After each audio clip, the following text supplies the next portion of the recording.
ఆనాడు స్వర్గీయ అన్న నందమూరి తారక రామారావు గారి పేరు మీద 2014-19 అన్నా క్యాంటీన్ ని తెరిపించడం జరిగింది. తర్వాత వచ్చినటువంటి ప్రభుత్వం అన్నా క్యాంటీన్ పూర్తిగా మూసేయడం జరిగింది.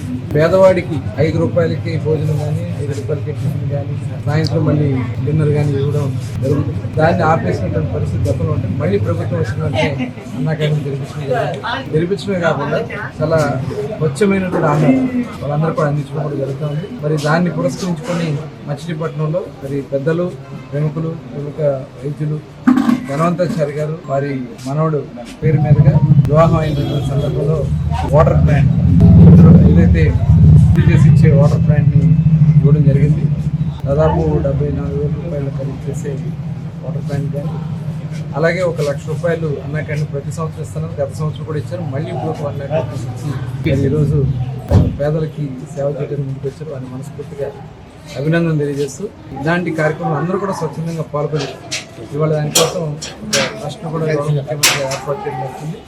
దాంట్లో అందరూ కూడా భాగస్వాములు కావాలని చెప్పి మరొకసారి కోరుకుంటూ మరొకసారి డాక్టర్ గారికి కుటుంబ సభ్యులకి మనస్ఫూర్తిగా అభినందనలు, శుభాకాంక్షలు.